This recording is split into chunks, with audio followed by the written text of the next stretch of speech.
Hi world, here's my update. You are all inside a box and I have my notes in front of me. Soon we've got a conjunction.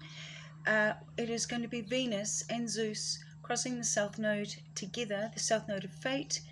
It is going to cross your path. You cannot avoid it. It is your fate. It is already written. Our destiny is for us. We can create, and in this time our North Node, Lunar North Node, is in the house of Aries, and that is I am, the individual I am. Okay, moving on.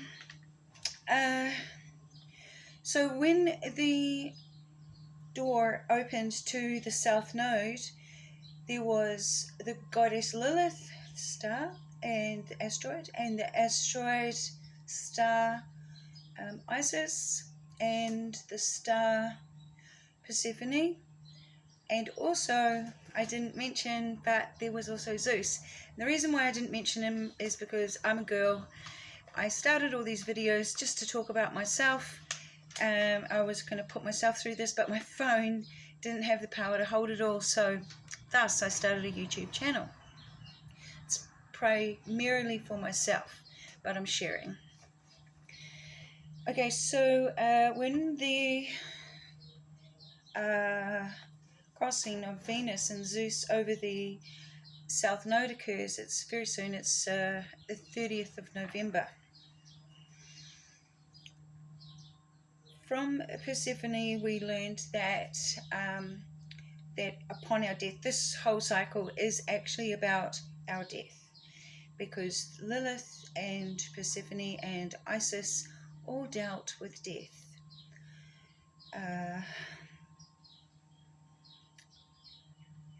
The higher perspective, my notes, the renewal of higher principles, explaining personal philosophy on death, destruction in the world to a high level, and the affirmation, I am safe. It is safe for me to feel safe in my now. I want to teach everyone, all earthlings, that in actual fact we've been taught incorrectly about, hurrying up and getting off the planet, don't come back here, all this sort of stuff. This place is prison and you've got to escape. Okay, so that's the lie. And the reason why it is a lie is because our co-creating aspect, which is the energy from our heart chakra, is in line with the cosmos and can work with the cosmos. That is why we have a star chart, a birth chart, and we're able to astrologically see where the stars were when we were born, giving us tips and hints as to lessons you can learn, or trials you're going to go through, or things that you've chosen, your soul chose from source energy chose these experiences because we wanted to knock them out. And it is all because we want our heart to become a star, compassionate and vibrant, and all the beautiful things that stars are. Now, if you have spent your life having a really hard time, the idea was that the bad energy, the one that, is like, hurry up, get out of here, don't come back, doesn't want you to know that you have the power to continue to live as a star. That stars that we see are living energies. It's probably called ascension. Let's call it that. Now, upon death, when the spirit and the soul and the heart, little star child, is weighed upon the feather of truth, and it's at the judgment, and Osiris guards and the actual weighing and stuff, makes sure it's going good, and Anubis is the one who does the weighing. And our heart is our conscience. So are you telling the truth? Are you telling a lie? I mean, if you're telling a lie, it's going to weigh on your conscience, and you don't get to be a star. So, keep it real. Make sure what you're talking about is actually what happened or the truth or something like that. Don't bother creating it into something else, because it's going to weigh upon you. And you've got to let that go. Those stories, that imagination is not what you're wanting to co-create in this reality if you want your star to survive. So, okay, so the idea to shine, if you want your star to shine, if you want your star to resonate in a frequency. Now, I'm an old person now, I've already had my children and stuff, but something I have learned about menopause is how it pushes our star energy, grounds it upon the earth in its pattern. The way that it unfolded is now an earth energy grounded. That's my power. I've got earth power.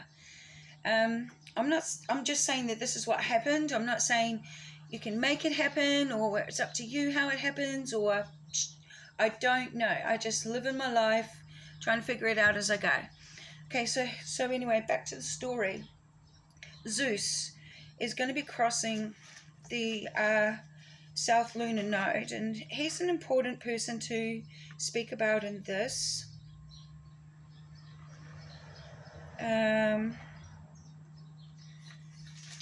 Just trying to, quickly go through notes. Oh my goodness. So I've got here, goddess of the earth field, physical reality, Persephone. Daughter of Demeter says Persephone spends 6 months in the underworld, which is not the other side where the demons are in Lilith's realm. The other side. This is the underworld, still part of earth. And this is where when we die, our spirit has to travel this journey, meets monsters, all sorts of stuff goes down, has to get to the other side. There, bang, oh my gosh, my heart's getting weighed up on scales. And the heart, now how does it say? The heart tells on the spirit. So the heart accuses the spirit. So it's like, oh, I didn't create this because blah, blah, blah, blah, blah. And Osiris talks to our spirit and is like, were you conscious of this? Were you conscious of that? What were you conscious of at the time? And your spirit gets a chance to speak. And, maybe your spirit was depressed because the ego that you were was just like so pushing it down or something. It could be anything. Don't worry about it. All we're worrying about is stepping out of the lie and into the truth. That's the big thing that's going on. Now, Demeter, goddess of the earth field, loves the smell of baking breads. Isis invented fermentation of grains in bread and beer. Demeter raises our hopes in this life and the afterlife. Demeter's emblem is a bright red poppy flower that grow among the barley. So that's quite pretty. I quite like that vision. Persephone is her underworld name. Demeter called her core, and that's about our core energy, the taproot, our taproot, us, who we are, ground deep into the earth. Now she calls her core. Now it says here, so I've just been researching that Demeter had 2 daughters. Her second child was named as Desponia, who also had a hidden name, but I think it's Demeter. I beg your pardon, I think it's Persephone. So her name is Kor, because her father is, it says Desponia's father was Poseidon, and Poseidon, and Poseidone is how it was written, which sounds very similar to Persephone. So at the moment I'm going with the idea that Zeus is her father, but I'm also going to check out Poseidon astrologically as well. We'll see what's going on. I haven't done it yet because I'm just only starting on the male side of the story. So now I made myself some markings, but now then just... So let's go through things I've learned. Now Pluto is going to create an influence over this time when the South Node is touched with Venus, having a look through the fate, and she'll be drawing that energy, and that energy will come directly into our heart, because she is the mother of our heart star, the one that's inside our heart. Now, Pluto is about this. It's about our soul evolving. So, the awakening to the awakening of the soul is nothing less than to the fact that you're like, oh my gosh, I just can't take it anymore. I've had enough of this world. Everything's so difficult. Life's so hard. And right at that time, that's when the old, whatever it is, the lie steps in, and it's sort of like, well, why don't you just click out? You don't have to worry about anything else. Just sign off. Now, when that does occur, that begins the spiritual battle. So our spirit is supposed to step up and say, actually, you know what? We're not going to do that. We're going to get creative. We're going to make something. That's what I like to do. Or paint or write or whatever it is that starts to get everything flowing again in this reality while I am alive. Because this is why we're here. We're here emitting energy. Who we are in our soul, in our spirit, in our heart is a little bit more than all the things that have been just banging at us during our life. With a lot more power as well. Also, soul reincarnates. So we have a reincarnating soul that expands, it learns stuff, because things at the 29th degree of any house where you've got a birth planet, that's your last lesson at it. You're at the door of going through it. So you'll just like you'll be slammed. So check a 29th degree and see what you're getting slammed with. And then after that, when you pass the test, when you in your soul's next life, which the soul does want to evolve, so the object, in fact, of being an earthling is evolution. It is about evolving all the time. It is our connection to the sun, our connection to the air, the connection to our earth, and of course, life. Drink water. Now,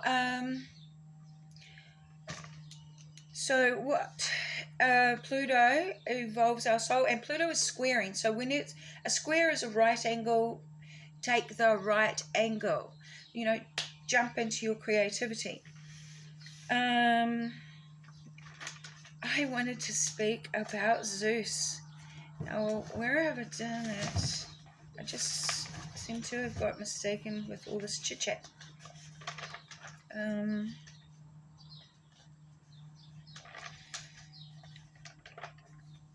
ZEUS, adult on a mission.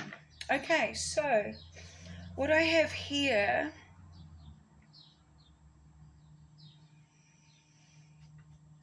ZEUS at the southern of...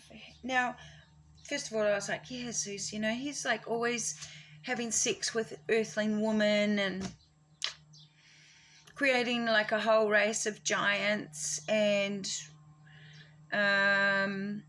that's Lilith's realm, the other side, and she's the head honcho over there because she's with the angel of death, or the angel of war, as I call him, Samuel. Arch enemy of the archangel Michael. So I have here, it's just like, yeah. And of course the heroes, like Hercules, heroes. So in the Bible it says the heroes of old. Now, but Zeus's symbols, let us begin. The bull, the eagle, the oak, the thunderbolt. In the Rig Veda, his name is Deus Peter.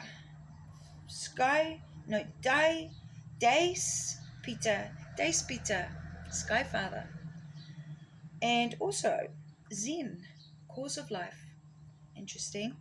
Perhaps cause, like a little bit of a, how the negative energy began. Talk about that soon.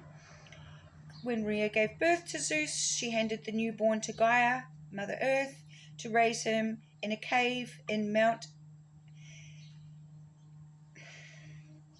Aegion.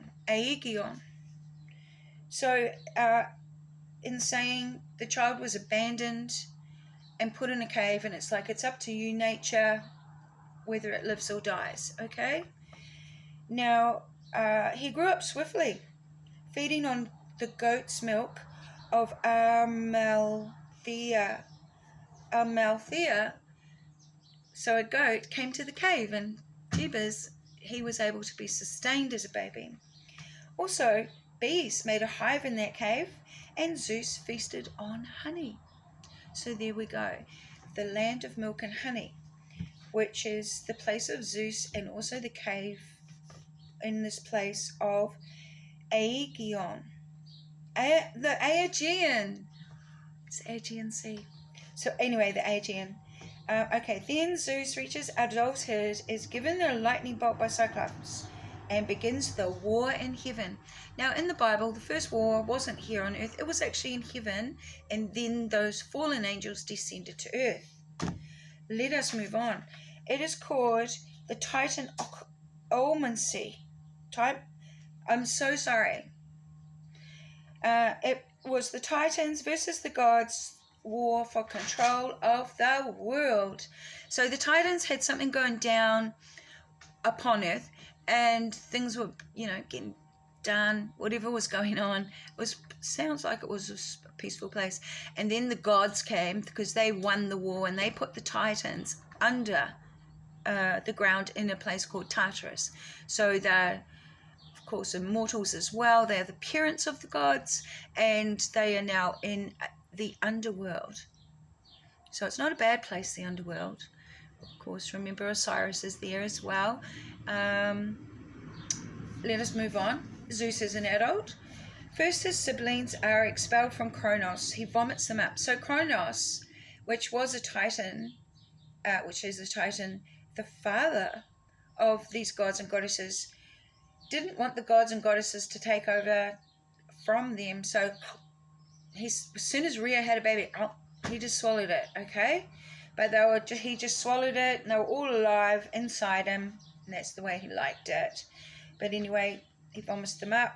He vomits up Hades, Poseidon, Hera, Demeter, and Hestia. Those are the children. Of course, Zeus, Rhea fed Kronos a rock, and he swallowed the rock. And then she brought him down to earth. Okay. Now, Zeus rule, they win. Hang on a second. I've jumped ahead again. Now, it was a 10-year battle between the Titans and the gods in heaven, the war in heaven. There were Cyclops on earth, though, because the Cyclops gave Zeus the thunderbolt, Hades the helmet of invisibility, and Poseidon the trident. So, I'm not exactly sure how to explain the beginning of the morph, when they, the Crimea, the chimeras, where they like merge, say like the eagle's wings and the lion with a snake for a tail, this kind of stuff. They did it in the Garden of Eden facility, which was a gene splicing place. And I think Zeus was on the project as well. I'm pretty sure he was. And so obviously he's sort of like the start of it, because he was on Earth the whole time, so he had a pretty damn good idea of what was going on down here. And he was like, listen, women are amazing, blah, blah, blah. Let me tell you God's all about it. And began this whole Garden of Eden division, which was a fail. And when they gene spliced from Adam,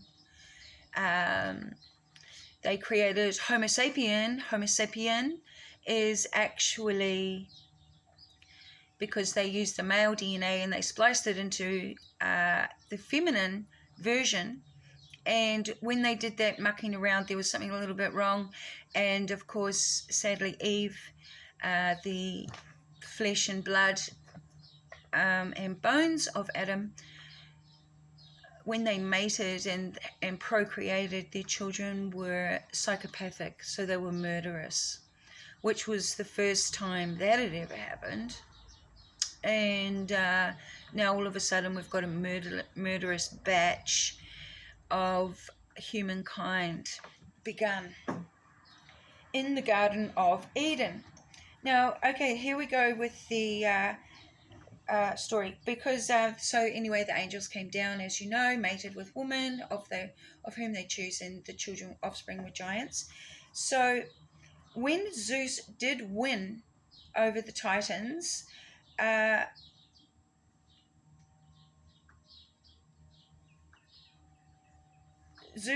he shares our realm of paradise with his brothers by drawing lots. Zeus received the sky, Poseidon the sea, and Hades the underworld. So let us just sort of like tweak that a little bit, and we can say Zeus receives the sky is the same as the prince of the ruler of air, something like this, right? That's the one that's controlling this matrix reality, fallen angel guy. So let's just say it's Zeus, because I'm pretty sure that's what's going on.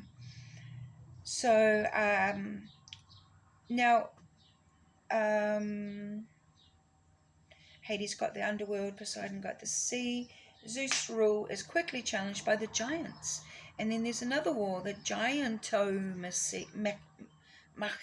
I don't know how to say it, sorry guys. So now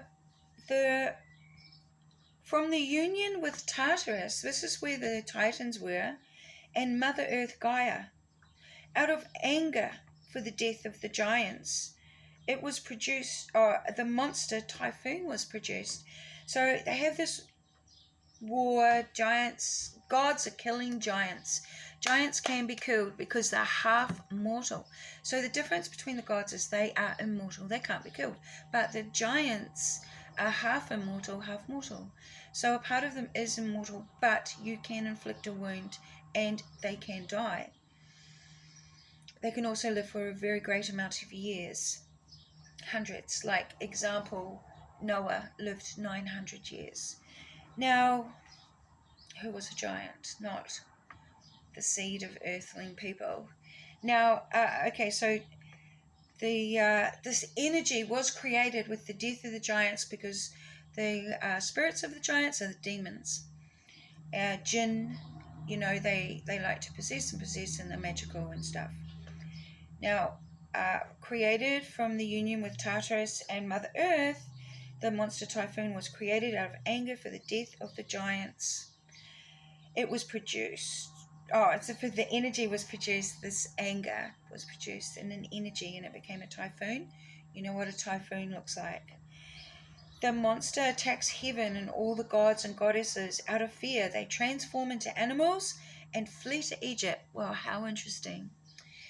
Except for Zeus, who attacks the typhoon with his thunderbolt. The typhoon is wounded and retreats to Mount Cassius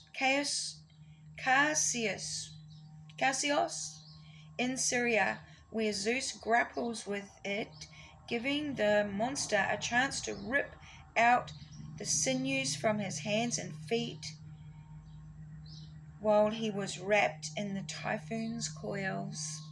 It's like a whirlwind, okay? It tore out his tendons from his hands and his feet while he was gripping onto it. Disabled, the typhoon then carries Zeus to the Corycian cave in Cilcia, where he is guarded by the she-dragon Delphine. Delphine was a bloated, fierce monster who ate men and sheep, half snake, half maiden. Bang. So this Delphine, yeah, that's true, that is the Naga. The Naga is the one that is a snake and has the woman's upper form, and seduced Eve when talking about the tree of knowledge of good and evil. Seduced her because, I mean, she's a Naga, bro.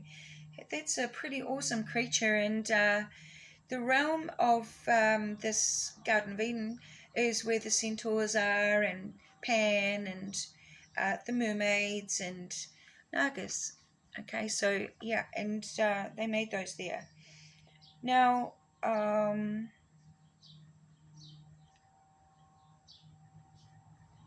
what do we have? So what we have is this conjunction coming up of the crossing. Sorry, I'm just going through my notes again.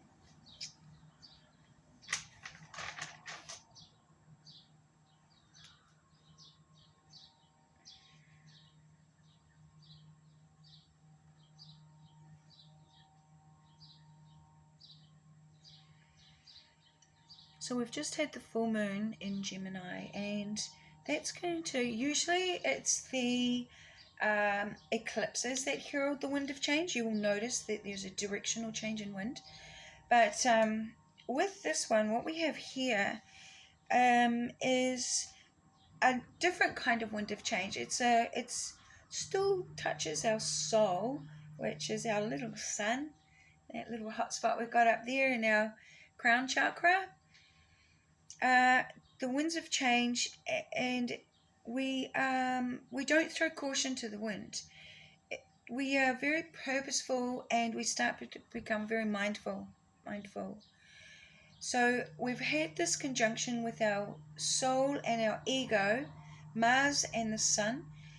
They combust, they cazimid, and they are in a conjunction, and just that power of what's happening is actually going to push Mars out of bounds. So Mars is just going to go right out to his maximum orbit, as out of bounds as he can go. He's on the line. Okay, so he goes right to the limit. Now, as we all do. So our ego always goes right to the limit. So does our heart, so does our spirit. Come on, we're an amazing part of this cosmos. This is how it works. Now, so we're going to sort of, use our mindfulness, because we're able to gain the knowledge of good and evil. Now we're going to use it, instead of it just being like, oh my God, this is so terrible, and learning from the experience that way. We're going to actually take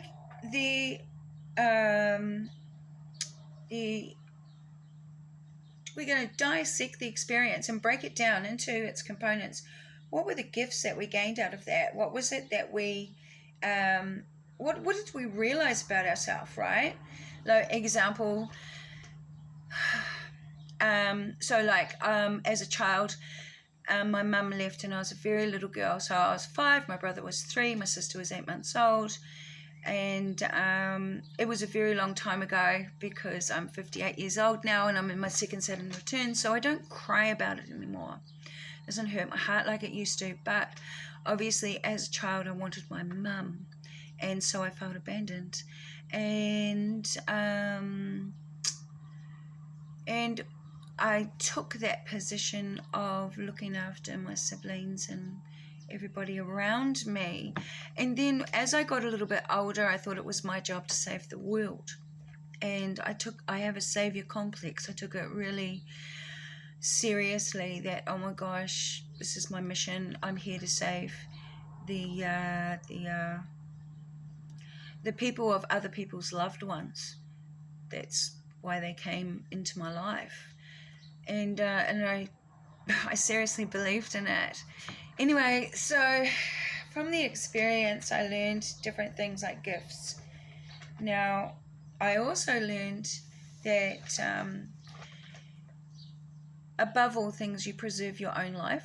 So that's a really important thing as well. I think I was caught up. I was young. I was only, I was in my 20s and 30s. I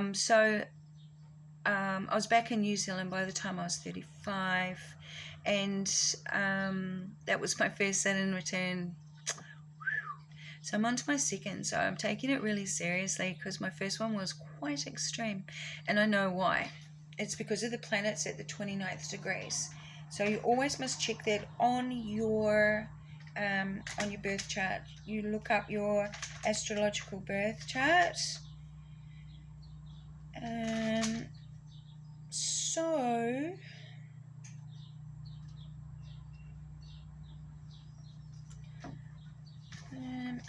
yes, because that is your mastery, and that is why you're having such a challenge with what is it called?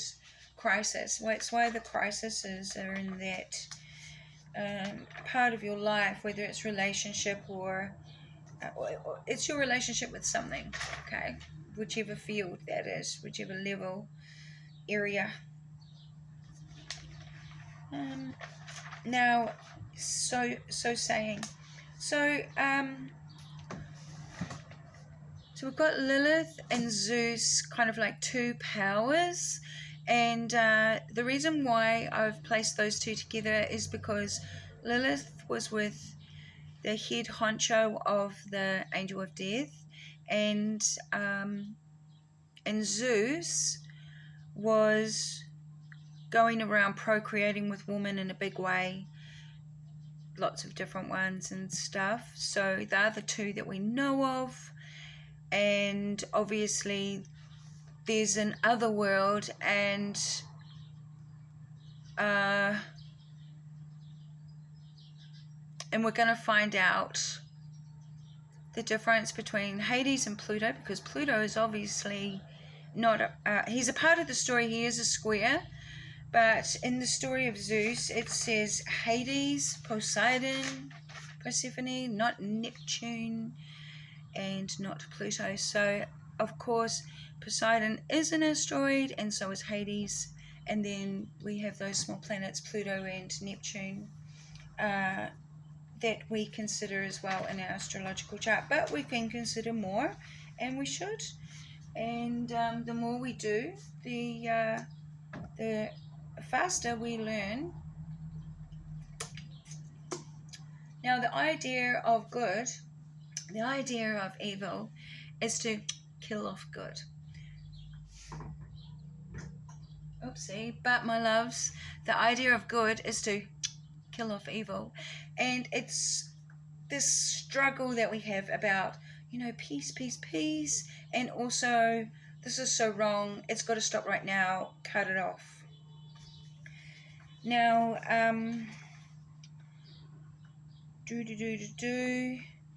yeah.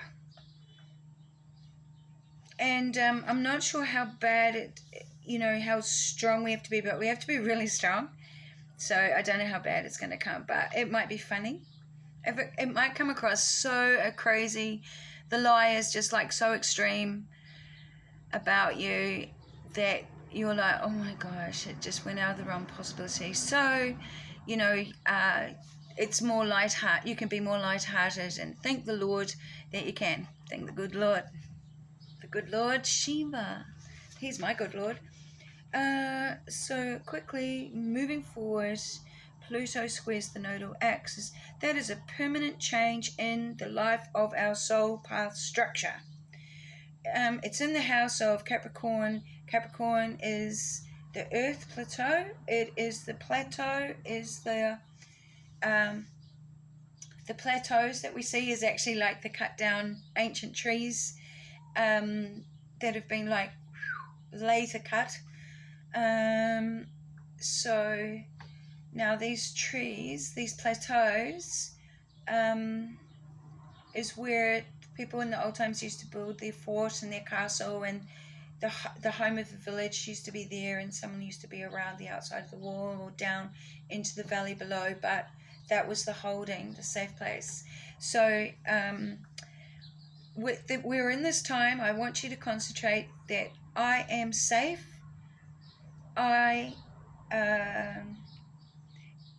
It is safe to feel safe now.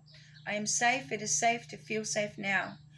Really sort of bring that forward into your life and start to believe in the power that you have in your heart to create that safety around you. Of course, by now you've already made contact with your ancestral spirits. Those are all the past lives that your soul has lived, and you've got a spirit for every reincarnation, and those spirits absolutely adore your soul, and they love to be around you and keep you hugging you and keeping you safe. So we do have staff, okay?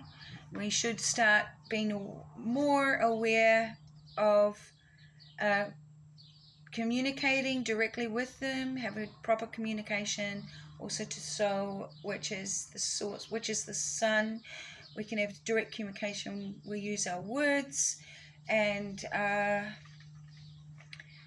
any stars that are important for you. Now, Pluto, decisions made that honor our emotions. And it says here, I am worth more. Now remember, the Pluto is the holding, that's the safety place. So the squaring of the fate and also destiny at this time, because it's a square, is also the we get in there, we get into that safe holding because we're worth it. We are worthy. And all the beautiful walls are built. We're up in a high place. We're on a plateau and we are safe. This is how we do it. We are going to create our own energetic plateau and castle and everything. We're going to build it around us. We have a spirit team right here with us to support our heart in the co-creation that we are doing with the heavens, and we're going to change this earth, and we are going to do it with our energy, like I said before, the star pattern from our heart that has impacted into the earth and is sending out a vibration. Now let us see.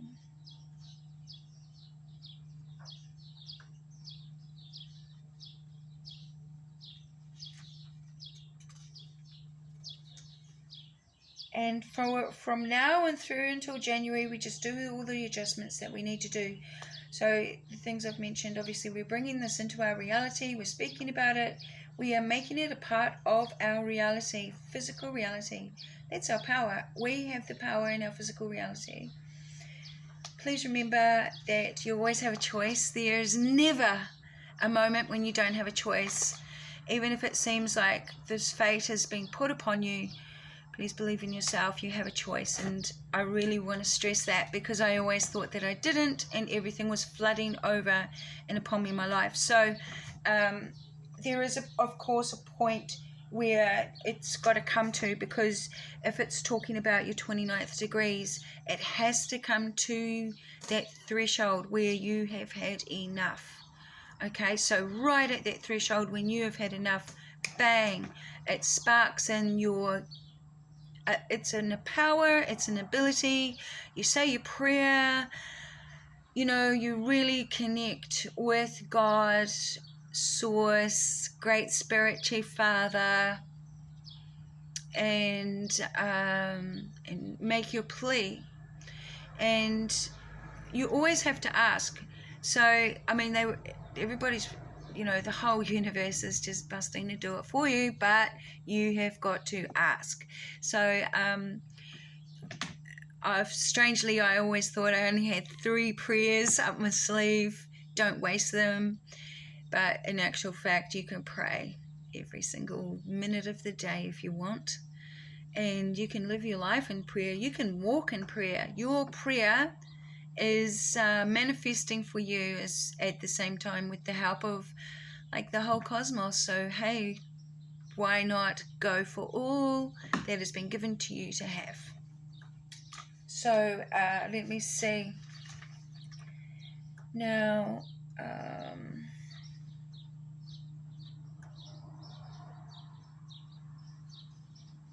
We keep making these adjustments, and you know, and we're starting to come into our wholeness. We're using the whole of what we are. We've got that experience, and we're able to apply it because it's in us. That is us. It's our essence. And so we don't hide it. Okay, so another thing was I was just so afraid. I was like so afraid. But no, it's the opposite. You don't hide it. You you go forth, you know, with it completely surrounded you. You go big time. And the more you do, the more settled you'll become.